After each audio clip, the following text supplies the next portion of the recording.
So just to begin, I'm going to give a little bit of context about Media Defence's work, but also about the general context and why we're having this conversation today. And then we will bring in our wonderful speakers and go through various questions. So just to begin with, for those who may not know a lot about Media Defence or our work, we are an international human rights organisation who provide legal support for journalists who are facing threats for their work. We do this all around the world, so we operate in over 120 different countries and provide support there. And in the last 5 years, the need for our support has doubled. And we've seen this reflected in other statistics from big organizations, where it's not an isolated occurrence. RSF marked 2025 as the lowest for press freedom since they began recording. Over 42 countries are now ranked very serious for press freedom. And the situation is just getting more difficult. What this means really in practice is that journalists are facing daily threats, from legal threats being criminalized or targeted and facing very costly and lengthy lawsuits, to being harassed both online and offline, and with many unfortunately continuing to be attacked, imprisoned, killed and tortured around the world. Investigative journalism itself, because you are inherently already dealing with people who have a lot of resources, who are powerful actors, it's already one of the most dangerous forms of journalism. And in this moment when people in power are feeling even more emboldened and above the rule of law, those threats just multiply. And then when you add on top of that you are a woman journalist and you are facing threats also for your gender, and there is a gendered edge to what you are facing. The fact that everybody here in this discussion and so many women around the world continue to do what they do and bring us the stories that we need to hold people to account and to continue our democracies is an incredible feat.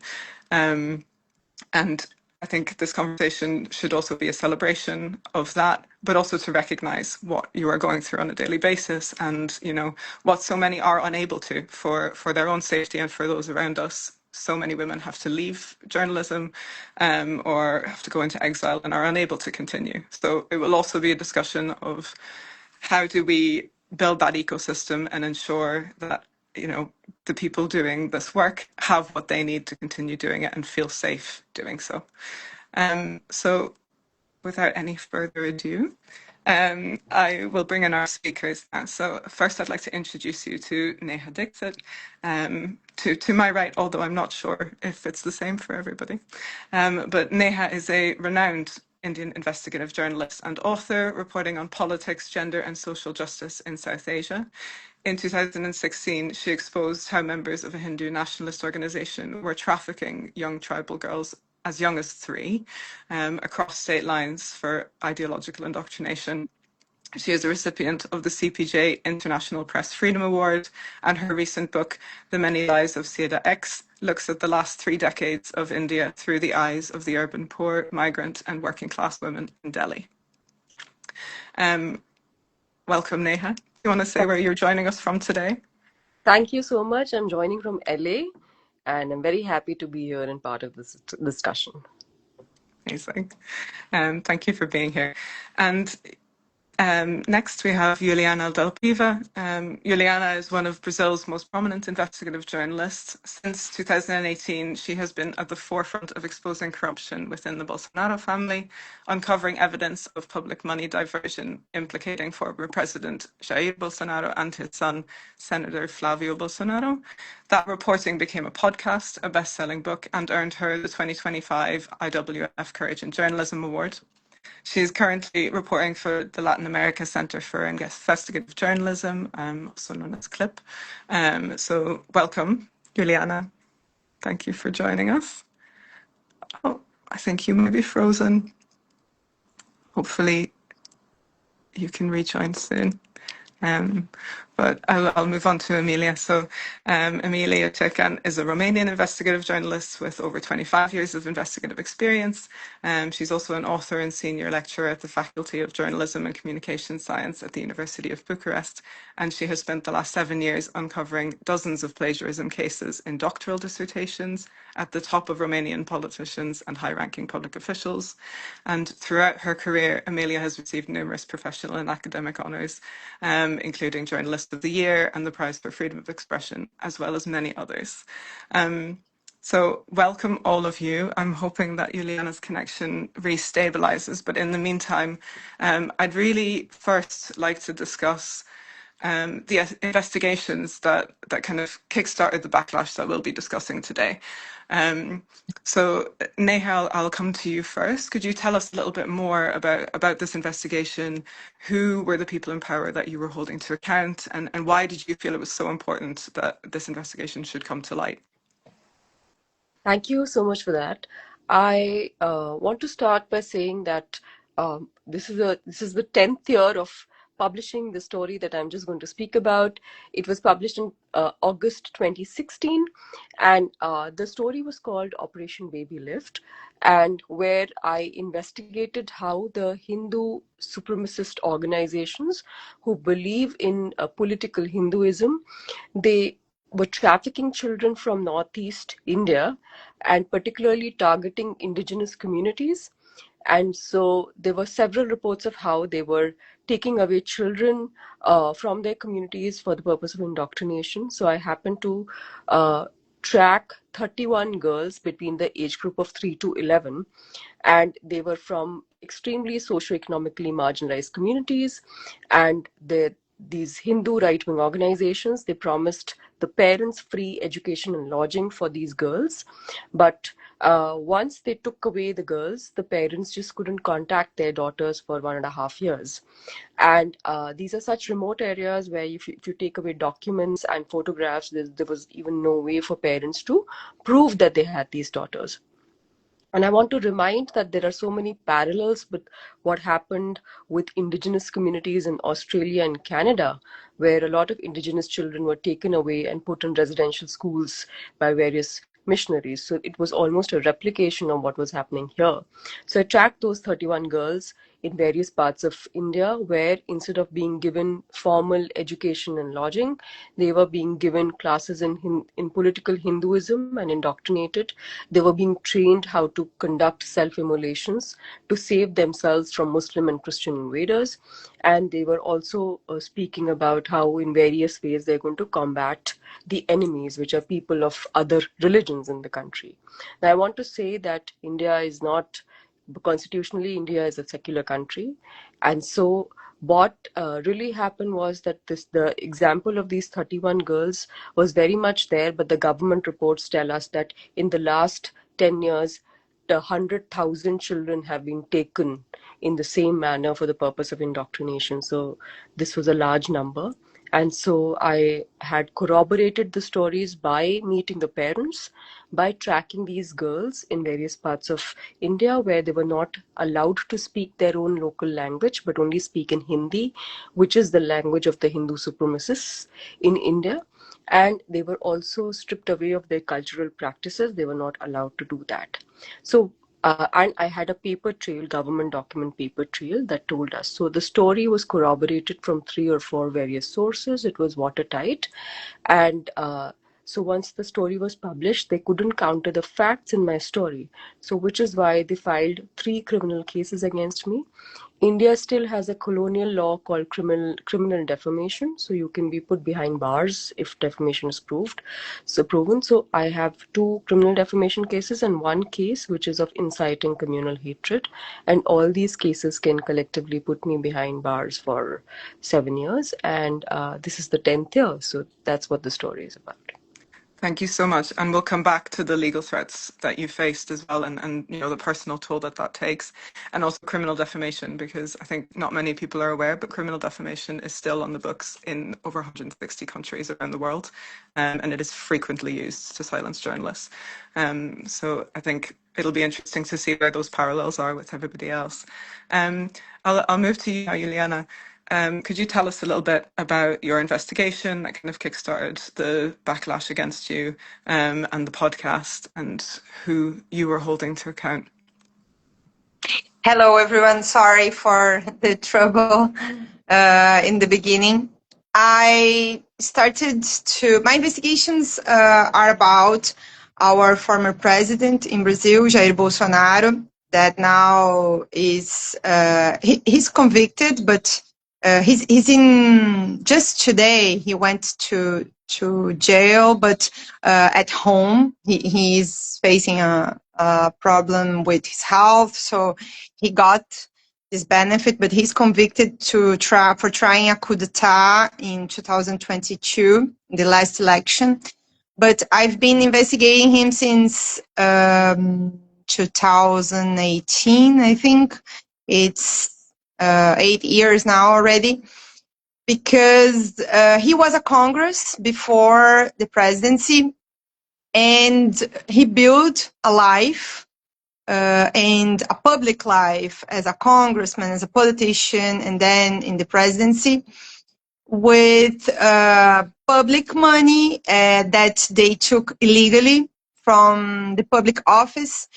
Not only him, but his sons, because he put 3 of his sons, the oldest sons, in the politics. Now there are 4 of them in different houses, in Rio, in Brasilia, in São Paulo. So they had like a system inside of their offices to take money from, because when you're elected in Brazil, the public office of a congressman has a budget for people, for staff. So they use it to take illegally sort of 80–90% of this money for like 30 years. So it's a lot of money. I'm talking about millions and millions of reais. And they build a life around this with their entire family, even with nepotism, because they use it to employ many of the people from his family inside of these public offices. And nobody knew this story because for many years in my country, there were no Freedom of Information Act. So this law is a bit recent. It's from 2011. So they are in the politics since 1999. So they started to do this back then. And when he went to run for the presidency, the thing was that he had a speech of, I'm an outsider and I'm no corrupt. And this was a lie. And I started to investigate that because I used it to do investigations around military. I did a lot of investigations about the military from the dictatorship, and I actually knew him from that moment because he used it to some sort of represent the former tortures of the military regime. And I had many sources around him. And then when he started to run for the presidency and started with this speech, I already had some tips that this was a huge lie. And well, you already maybe know a little bit about Bolsonaro. He's an authoritarian. So it was very clear what they wanted since the beginning when they were running for the presidency. So I started to do this investigation and around one of his sons, and then I actually discovered that this was around all of his family and around of all of his public life. And then I started with a few first stories, and then this was like growing and growing and growing. And then in 2021, I had like my first big picture to show that he was in the head of the scheme. This was not about his sons. This was about him. And I had a lot of recordings of former sister-in-law that she actually told all about the scheme and how she was involved on that. I got this with a source that is still like hidden. I keep his identity with me since then. But after the podcast, while I was doing these investigations, I started to receive a few threats, but it wasn't very clear what was happening. And then after the podcast, there was like the very first big threat from his lawyer himself. Yeah. And then since then, a lot of defamation campaigns and harass online attacks. Yeah, and again, we'll come back to the threats that you faced and the message that you received from his lawyer, because that also led to a lawsuit following that threat. Amelia, I'll jump to you quickly as well, and if you could tell us about your investigation, that would be amazing. Yeah, first, thank you for having me here, and I want to say hi to the other participants, and I'm very honored to meet you here because you are amazing woman and you are doing an amazing job.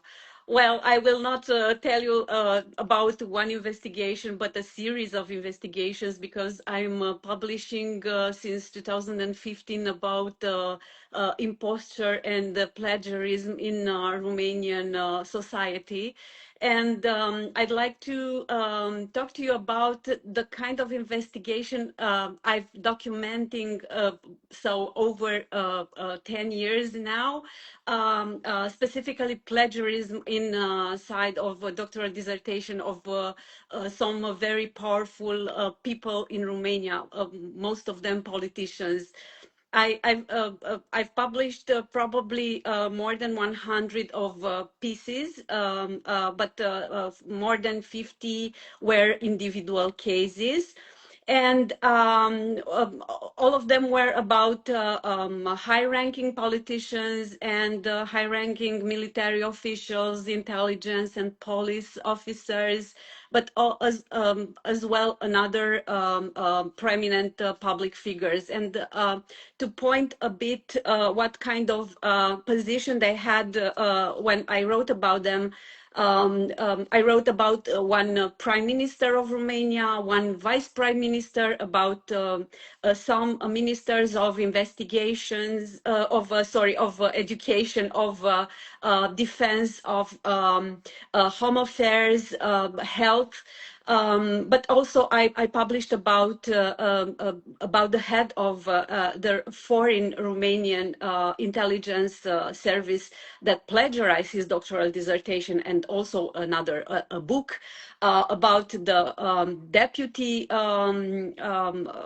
director of the Romanian intelligence service, also about many generals in the army, in intelligence, in police, rectors and other individuals, so professors, judges, prosecutors, a lot of people with very powerful positions in the Romanian state.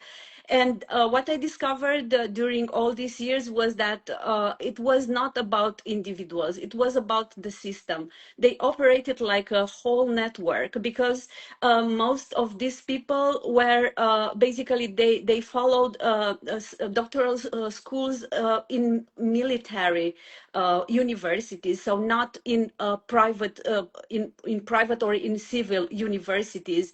And behind these walls, it was a very encrypted, I would say, system, where we couldn't basically get in, and we didn't knew so many things until I wrote about a vice prime minister of Romania. It was my first story, and it was like I just took a bit of a thread, and after this I discovered a whole world of imposture and plagiarism.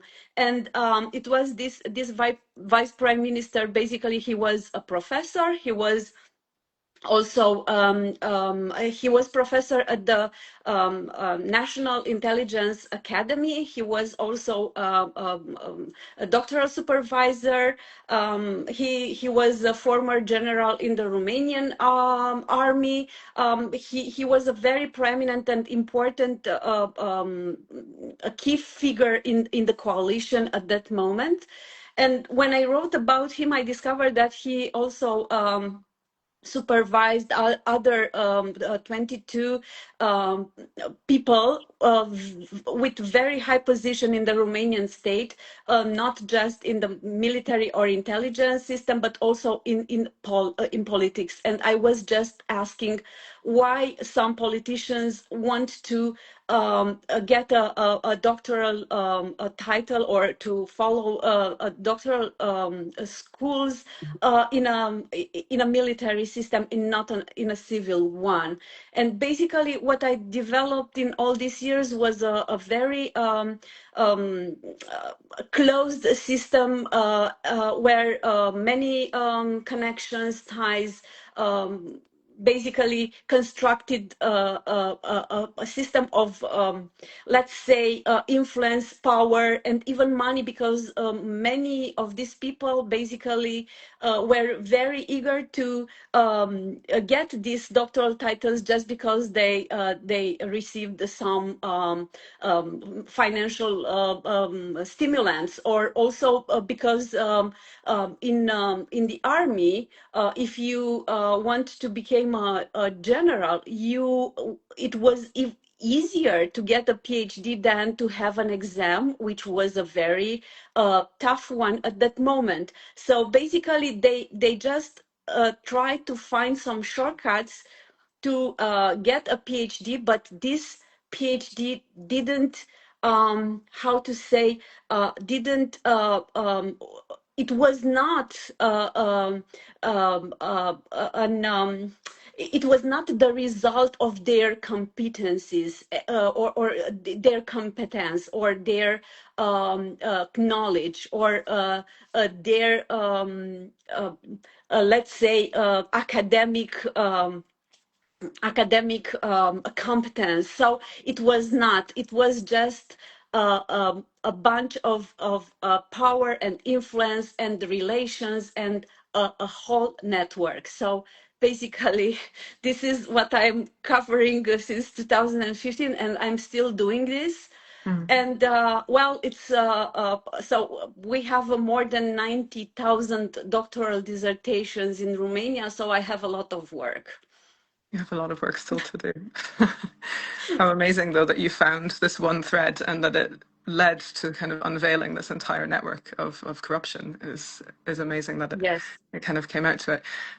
I think that's really key as well, this idea that it was systemic and that there are these networks that work together. And I think that's also important to acknowledge when we look at the backlash. So Neha and Juliana, you already kind of touched upon this. You publish these investigations and then, then comes this wave of backlash. And I think it'd be great to talk a little bit about that. And before we discuss it, I do also quickly want to say that I really appreciate how open you all are about talking about the backlash. I've spoken to you all independently about it.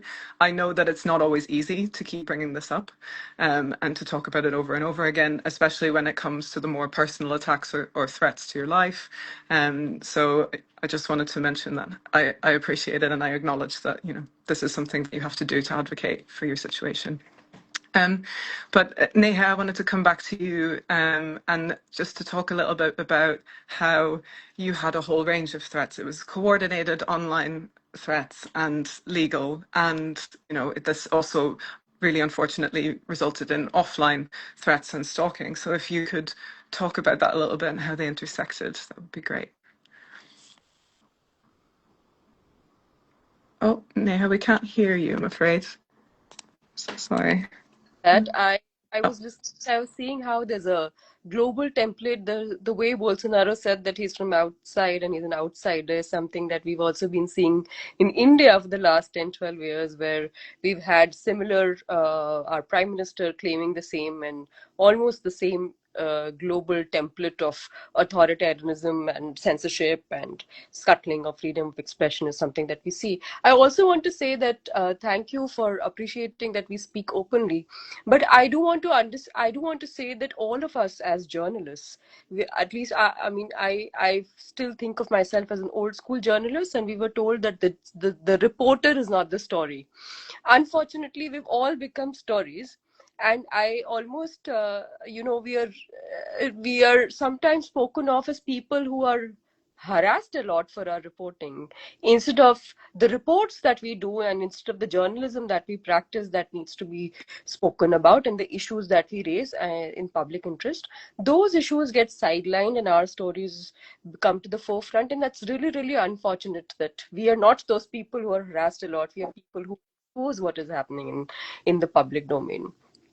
Like you said, for the threats, I mean, I do want to say that I'm still a person of privilege, in the sense that I'm still sitting here and talking to you about this, but there are lots of my colleagues who are not just journalists but activists, filmmakers, artists, academics, who are right now in jail, and as are have been in jail as political prisoners for speaking out and for challenging the establishment and the government. For me, of course, now the challenge is at three levels, and that seems to be the case for most people, in the sense that, of course, I spoke about the three legal cases that were filed against me, and those are all criminal cases. It's not like any political party or establishment likes independent journalists, so it's not like anything new for a lot of us. In fact, when I started working as a journalist, we were told that if you receive a legal notice, it's a badge of honor. So we've all lived with receiving those legal notices. What has changed in the last 10, 12 years in India is that the government and the people in power have started filing law and order related cases against journalists. So the moment you start filing criminal cases, it takes longer in the court of law, and it takes far more resources. So these three cases were filed against me, of course, and apart from the story, like Emilia was saying, that a lot of us have been reporting for years, and the socio-economic issues, the kind of marginalization, social justice, sectarianism, majoritarianism, authoritarianism, everything is something that we look at. And so in fact, the online threats started way earlier. They started in 2012 or I think 2011. And initially, like I said earlier, that it was troubling because we were all getting a hang of it. So waking up to like hundreds of notifications about what kind of, the various ways in which sexual violence will be inflicted on you, and calling you names. And we've also had a government where cabinet ministers have not just coined but normalized words like prostitutes for journalists who report. We're all called anti-nationals for challenging the establishment.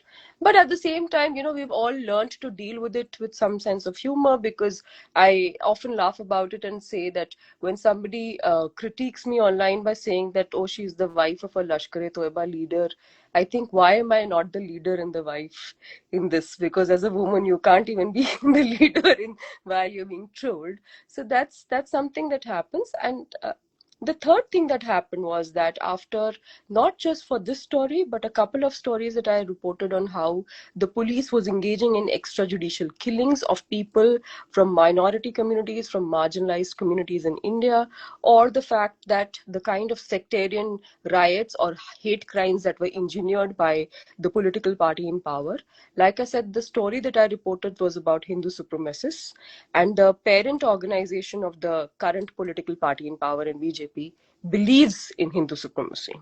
So we have people in power who believe in that ideologically. So anyone who's challenging that is a problem. So because of this consistent reporting on how people from the margins are being targeted by the state tools, by the state machinery, through the police, through the judiciary, through vigilante groups, through hate crimes, through mob lynchings, in 2020, I was stalked for 5 months physically, where I was receiving 200 phone calls from various internet numbers telling me where I was, which part of the market was I in, which part of the balcony in my house I was in. And this continued for 5 months till somebody tried to break into my house with an implicit threat to, rape me and throw acid. And they did try to break into the house, and eventually they ran away. And when one went to the police, the cops told me that I was imagining it. So that's the kind of hand in glove the state machinery is with the people in power, and who do not appreciate any kind of independent thought, journalism, dissent, or even a basic cry for human rights. So those have been threats, and also the fact that every once in a while, when you are out, people are taking your pictures, people are putting them online. There have been moments when my address has been put out online, inciting lynching. And so why I'm telling you this is because, see, again, like I said, I'm a person of privilege. I write in English. I live in the national capital, Delhi, and most other journalists who are reporting from remote areas, smaller towns with not so much resources, they are the moment criminal cases are against them, the institutions pull away, and there is no institutional support, there is no structural support for journalists. And so I also want to use this platform for all of us to think that with these attacks, what we're also actually doing is making journalism a profession only for the privileged people who have resources to fight it out. And that is something that we also need to think of, and particularly when we're thinking about women journalists who are already battling patriarchy at home to enter these professions. And when these attacks happen, they already do not have resources. So how do we go further from here? Thank you so much. And it's so important that you bring up it's not just being a woman as well. There are many other intersecting identities and ways of being that impact the threats that you face. And I think that's really important to recognize. I also think it's really interesting what you said about how those in power were kind of hand in glove with those who were supposed to protect you, and that those institutions then completely fall away, especially in countries where corruption is still so endemic. I think I'll come to you, Emilia, now, because I think you've had it's a completely different story, but you've seen that very clearly in the backlash that you faced as well. But I'll let you tell it. So please Yes. Well, I was just thinking that somehow I can say that I'm privileged that Romania is part of the European Union, and we are protected by laws and international commitments that our state signed it. But still, even this, I personally have a long history of threats and intimidation and denigration and political attacks and even a compromise operation against me. First, it was a death threat in 2019 in April. Basically, there are already 7 years since happened this. While I was investigating the plagiarism inside of police academy, and I received an explicit death threat by SMS that referred to my work. And basically, later the prosecutor discovered that the rector and the vice rector of the police academy were involved in this threat, and they were found guilty, and they were convicted for 3 years with suspended prison. A second attack appeared after I exposed the Prime Minister plagiarism in 2022. It was a coordinated smear campaign started by national television. It was a news television that broadcasted repeatedly attacks targeting me and targeting my personal life and my integrity.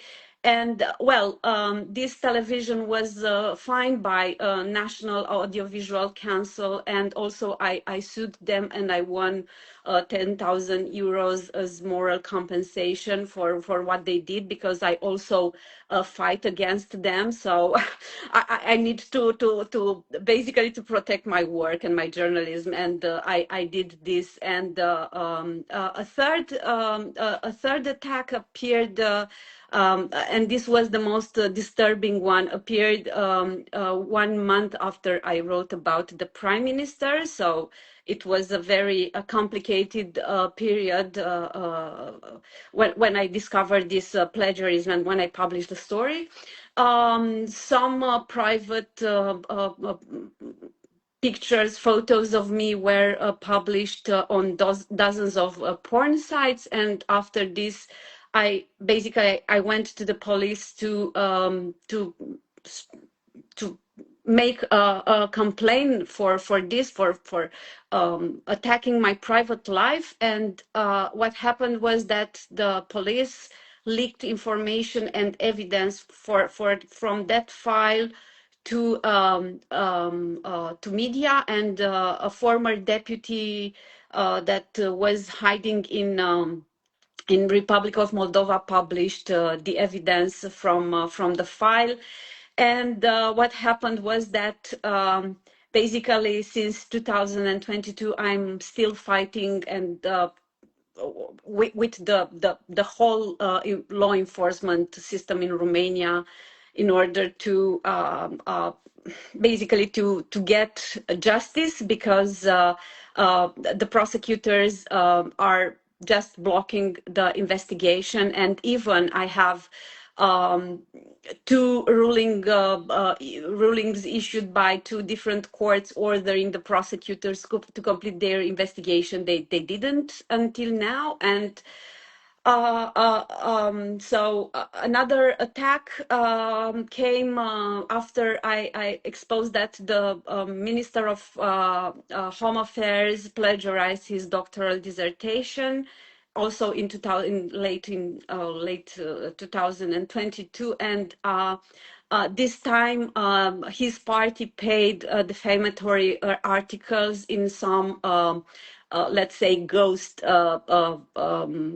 news platforms, because they were not news platforms, and also on Facebook. And a colleague, another investigative journalist, discovered that because the Facebook was flooded with all these articles and all these posts, and another investigative journalist just made some checks and discovered that the National Liberal Party paid for these Facebook online campaigns. And after she called them, basically they delete everything, even the sites.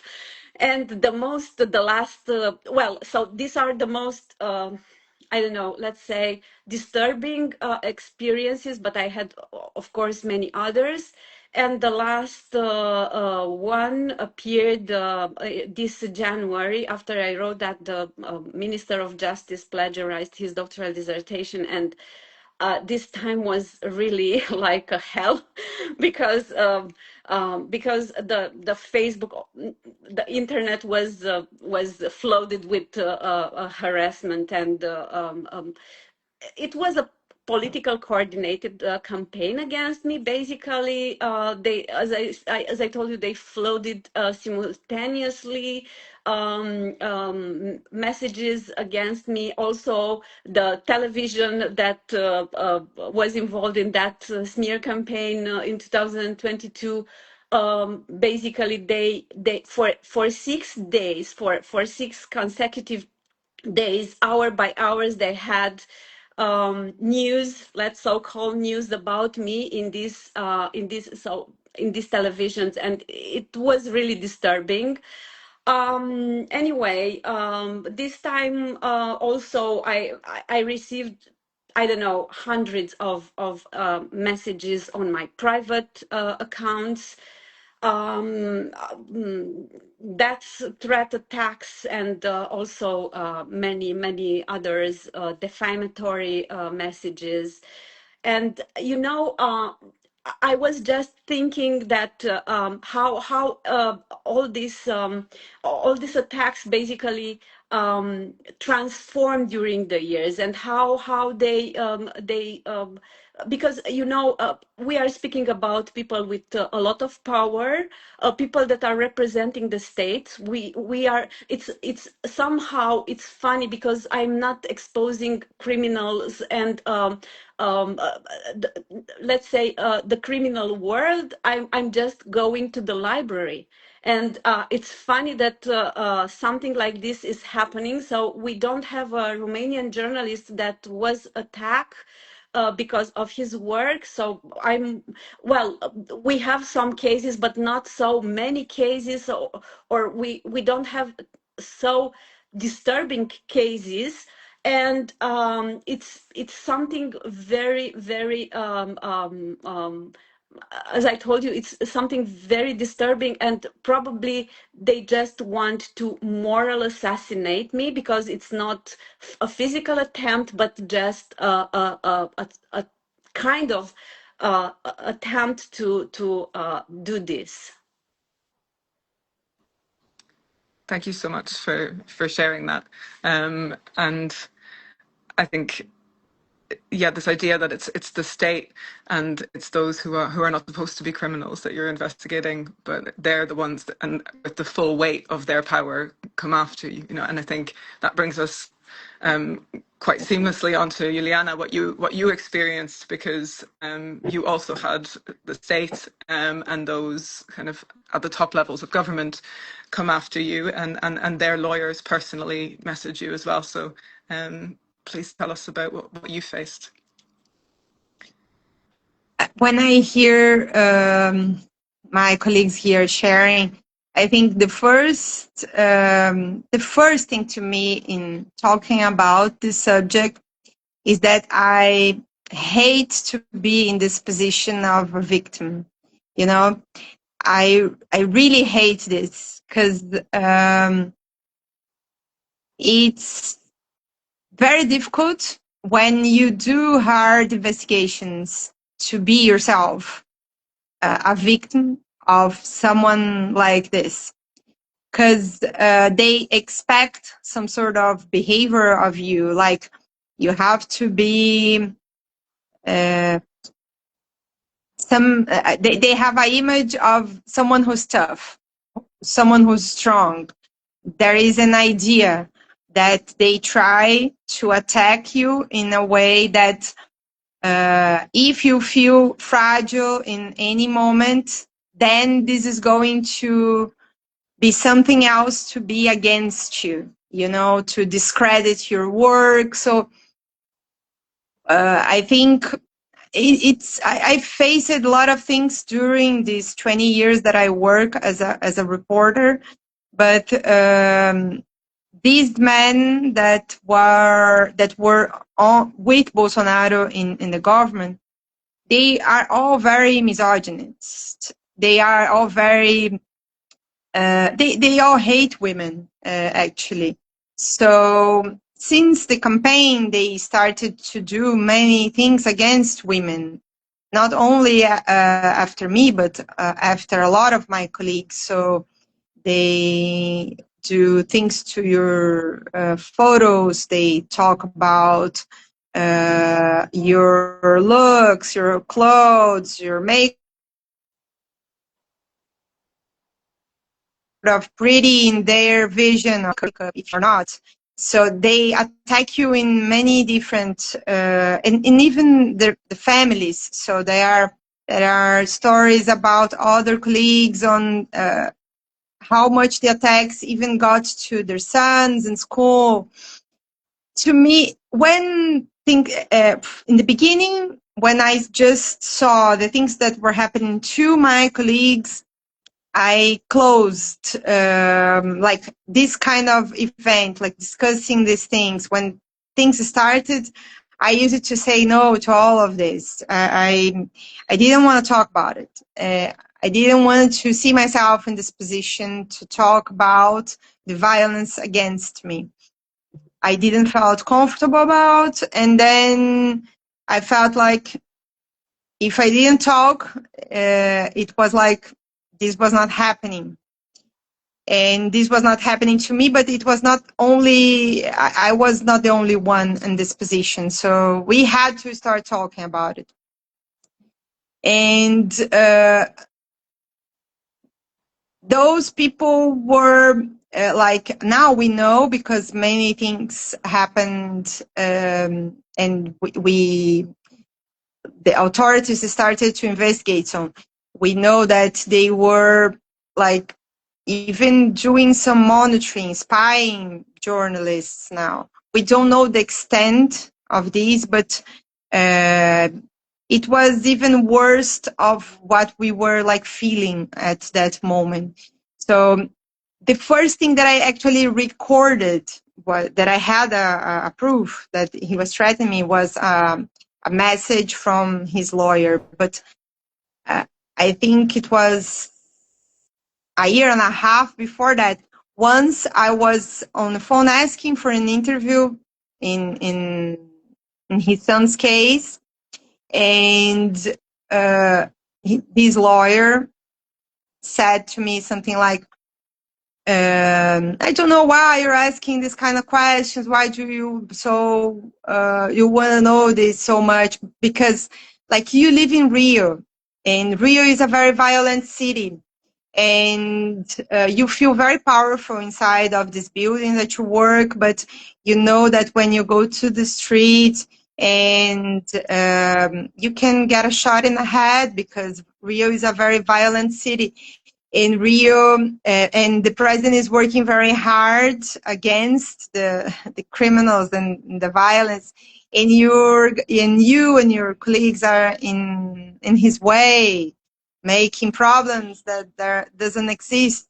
This speech, you know, like, and I was just like asking for an interview. I was not expecting to be threatened, you know, like in just a request of an interview. So many things happened when I wasn't in a position even to record, or even I wasn't prepared.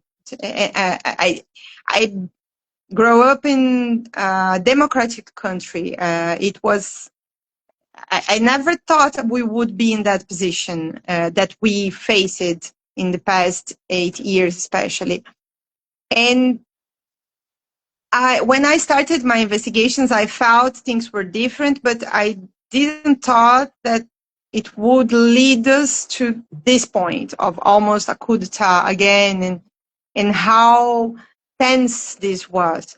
So this was the first, but then like a year later, with another big story about how they use it to buy, because they got many money in cash, and they needed to launder that money. So how they use it to do that? They use it to buy houses, apartments, land. They use it to pay bills with this money. So we did a very huge story about how many properties the family bought with part or the entire property with cash. And we end up finding like 51 properties. And it was like in the beginning of the past campaign. So they got very, very mad about that story. And first they did a very intense campaign online with a lot of misogyny and very horrible messages, but spread in not from only from them, but from the entire ecosystem that they built in these past years. And then there was a court order to censor the stories in even my personal accounts on social media. We went to Supreme Court to take this decision. And we got this decision, and I see that one of the lawyers that worked in this are hearing us now is Thais Gasparian. But like a year later, and I wasn't even investigating at that moment. After this, because it was very like hard to face this, I spent months working at home to trying to avoid the moments that they could attack me. So it was pandemic. I stayed months working from home. Then I was really tired. And I took like a few months, like not to don't be so in the front of the stories. And I was actually in the States doing a fellowship. And then a Friday, I woke up in the morning and they fabricated a conversation with a photo of me, trying to pretend that it was a conversation between me and someone that they didn't even revealed and that on those photos. But I was in some support of it was an idea that I was part of a scheme to try to do something against, and it was a crazy story. That doesn't matter, but when I woke up, it was 2 hours ahead in Brazil when I woke up, and it was all over in the internet, thousands and thousands of replies and sharing of that, and with other messages. And then I think it was Emilia just said that they paid to discredit her, a defamation campaign on news media outlet. And it happened to me too. After that, it were months of these kind of things on social media and on some news media outlets too, some articles from some places that are journalists, reporters that work there. And it was horrible. The whole thing was in the middle of that. There were death threats. There were messages for me to intend suicide, things like that. It was very, very and got me in a moment that I wasn't even prepared. So when I do a story, I actually prepare now. Before we have this network, we know who to say, be prepared, because we are going to publish something big. Anything can happen. But at that moment, especially, I wasn't even doing any story. And then I felt like they can create, when they don't find any mistakes against you, they can create something. And I felt like in a position that I had to prove that a lie was a lie, And even to part of the press, I felt like that. And it was even worse to see some kind of reporting saying that the journalist said this is a lie. No, they didn't have any proof that was a fact, And this is something we work a lot, right? We work a lot to have proof of what we say. So it was very difficult, and I felt really tired. And at that moment in 2024, I almost took a time away from journalism and everything. And I had a lot of support from my family, especially a few friends and a few organizations that kept me working. Yeah. And it was something to even to think about, how do you prepare, when you're not even in the picture doing anything. Thank you. And I think that brings us on really nicely to kind of the last section, and I really want to take us back to your reporting and to, not just the threats that you face, because I think, Neha, you're so right that so often we're reduced to that, and we don't discuss enough the amazing work that you do. And so firstly, I'd really quickly like to ask, can you talk a little bit about the impact that your reporting had? Neha, I know that some of the girls that you reported on were reunited with their families. Emilia, I know that some people's titles were stripped away and their dissertations were stripped away, and Juliana, your reporting was used in court cases afterwards to prosecute people at the highest level. So it does have impact. These stories really, really matter, and it would be great to hear a little bit from all of you just about the impact of that, and then we'll go on to what keeps you going, but also exactly what you were saying, Juliana, what else do you need for you to be able to continue? Because legal costs are high, and mental health is difficult to sustain when you're facing these situations. So Neha, I'll talk to you really quickly about just the impact of your work and what really drives you to keep going. I'd love to hear that.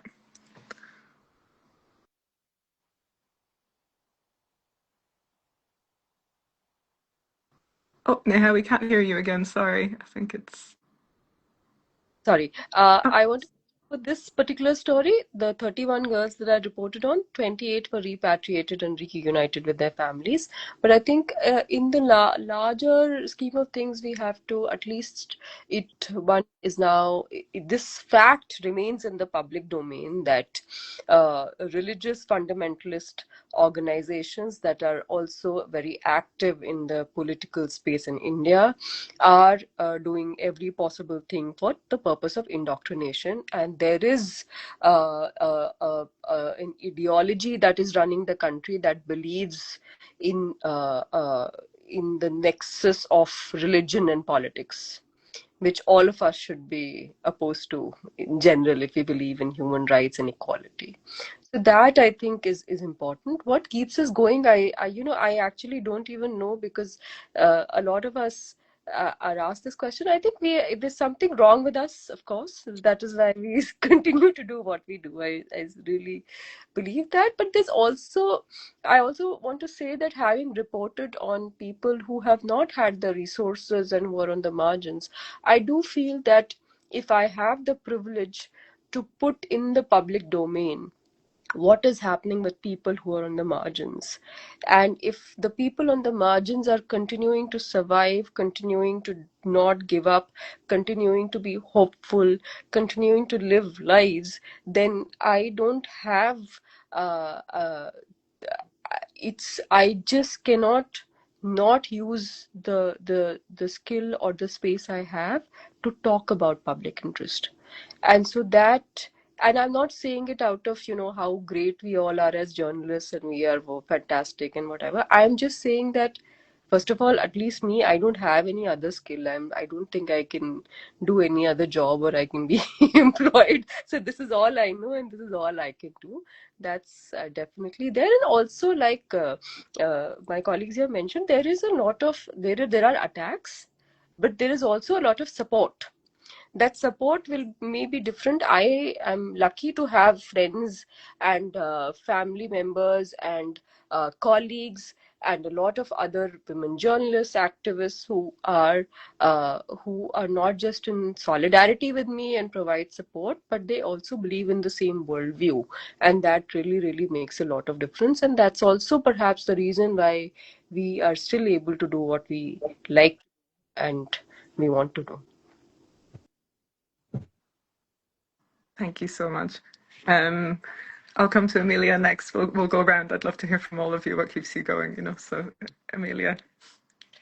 Well, I was thinking that probably the most, important, at least for me, impact it was that the Minister of Education implemented a mandatory regulation that basically obliged all the universities in Romania to have ethics and academic integrity classes in faculties, which was not before. And when I started to write about plagiarism in Romania, the public opinion didn't know so much about what means. But now there is a great awareness about this, and the people understand better why it is important to have great, valuable politicians and a good elite, well prepared, and not a fake elite that is hiding behind these titles, and basically they are empty of knowledge and competence. And some politicians have lost their positions, some of them resign, and also some of them quietly withdrawn from the process of obtaining doctoral titles after this, because they were aware that maybe at a moment someone will take a look inside of their dissertations and will discover that they were not original work. So basically this happened in all these years.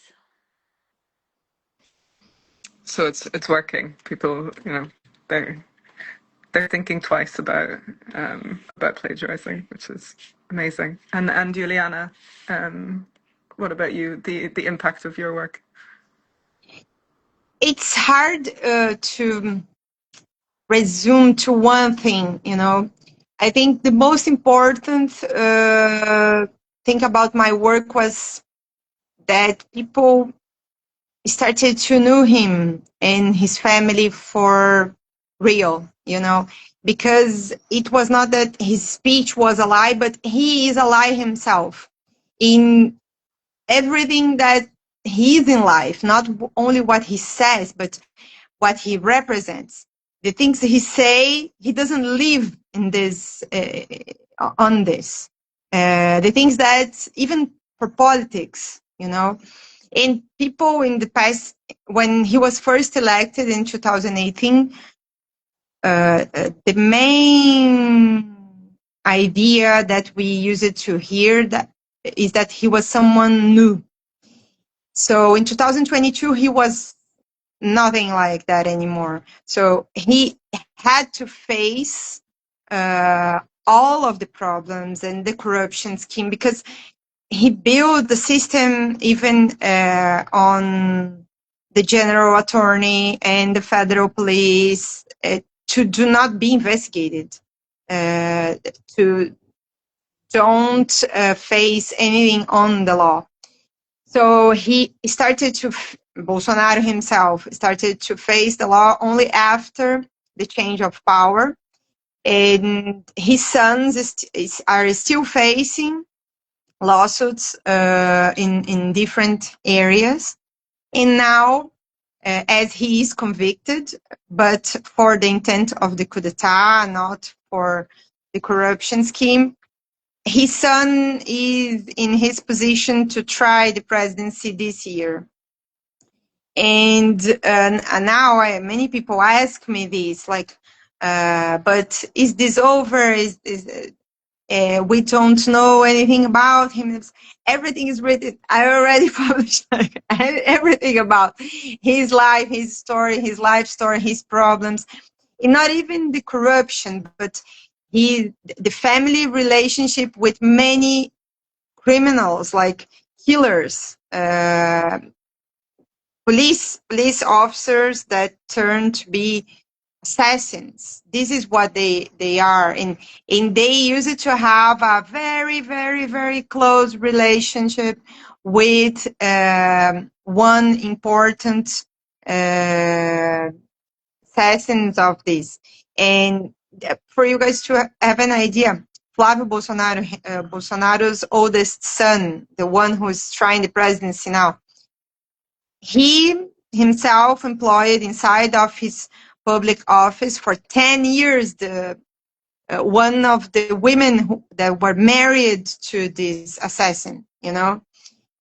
He has like sort of 50 murders on his file.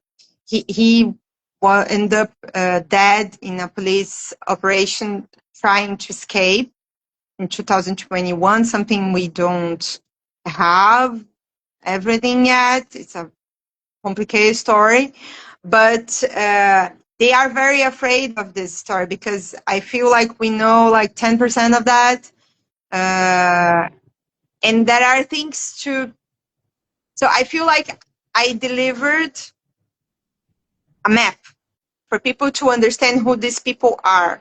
And I know many times journalists want like people to be arrested, people like changes in the law. And what I really felt, because I knew how hard this was, I wasn't actually I wanted for them to face justice, but I felt that I had to do the work no matter what, because I don't have this power. If people will take them to justice with all of this, it's really not on my hands. But the truth, you know, like the truth matters, and we have to keep asking them the questions that they didn't even actually answer in these years. And now all of this information is also important because he Flávio Bolsonaro is like the son is actually doing his campaign saying that nobody found anything about him. Like he's doing the same speech. And I'm pretty sure that because they have a chance, it's not that they don't have any chance to win. But I really, really feel that if they win, like this year, the things we're saying, we're seeing in the States now with Trump, I'm pretty sure that we are going to face a lot worse here. And they want revenge. They don't want just to like get Bolsonaro rid of everything. They want revenge against the judges that convicted him and the press. I know we are like in the top list of this revenge. So it's a very difficult year, and we have to work. And the other question you asked is about what keeps me doing this. I think I built my life and my work life around investigating, especially violation of human rights. And what we saw during the pandemic, I don't know how much you know, like in Brazil, 700,000 people died during COVID. It's one of the worst numbers in the world. And what they did to us, they did not care, you know, like they were putting like the entire country under danger just for avoiding the vaccines, doing campaign against the vaccines. They wanted to kill us all. In the end is this, because they didn't care for the very bare minimum that we had to do on those days. So it was the very big crime against humanity Bolsonaro did in Brazil was during the pandemic. So I feel like my work, my knowledge as a reporter is here to build democracy. Not only me, like my colleagues, there are many other reporters who did a very important work here. And I feel like this is the challenge of my generation. Like we are building our democracy. So if we don't stand for the things that are still here, you know, like the path we did since the last military dictatorship, and Bolsonaro is the very first president we convicted for trying a coup d'etat in more than 200 years of republic, and there were a lot of other ones. So if we don't stand this, we're losing the past 4 decades, but we're losing the country that we know as it is, you know, and we're going to lose like the minimum we have, and there are a lot of things to build yet. Thank you so much. And I think you touched on 2 really important things. One is that, you know, it's not necessarily arrests or prosecutions that is the impact of your work always, but everybody else's access to these stories and our ability to make informed decisions and to keep our democracies going as a result of that, you know, just to be able to have access to this. And I think it's amazing that you all have the drive and that you keep getting up day after day. I know, Neha, you said you don't even know what it is that does that for you, but you keep going. But it requires more than drive, right? And especially with kind of democracy sliding and more states are going to start suing journalists, are going to come after them, the legal threats will increase as well. You also need, especially as independent journalists, and in order to keep independent journalism alive, backing, whether it's financial backing or legal support to cover you and to ensure that you can keep working, or safety. You know, there are a lot of other organizations who work on journalist safety. And so just to close a little bit and to bring it all together, I'd love to touch on just what can we all do to make sure that you can keep going, you know, legal support or otherwise. And of course, that's what we provide. But it would be great to hear what you need more of. Yeah. So I think anyone can jump in, or I can pick on someone. I can quickly come in. I want to say that I think one has to look at what is happening in not just certain parts of the world, but globally, is that increasingly, first of all, there's a lot of corporatization of media, and that corporatization is leading to this corporate political nexus controlling what is being put out in the mainstream media. There's a lot of killing of stories because of corporate interests that are entwined with political interests. That is something that we need to seriously think of. And secondly, also the fact that gig economy is something that is not just for particular sectors, but it's also it's also becoming a big part of media and journalism. And what it actually does is that it is actually stripping, and it's not just leading to pauperization of journalists, but also stripping them of any kind of safety, support, protection while taking risks at doing their jobs. And when you start paying someone $2 for a story, and that is the kind of abysmal rate that is being paid now for people to report stories from this. So they don't have the risk and to report about things that are important. They do not have the kind of safety net to challenge the politicians, to challenge the local corporations, to report on them. And so we really, really have to think of also journalism in the context of labor rights and the context of protection that is no longer given to journalists in this increasing corporatized space. So I think institutional support, structural support, protection, and also when we talk about democracy, it cannot be looked at in a silo. Questions of marginalization, gender, class, caste, geographies, all of them have to go together to be able to take democracy and freedom of expression, independent journalism forward.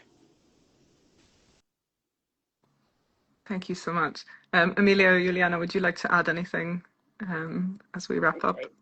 Yes, I would like to say something very brief.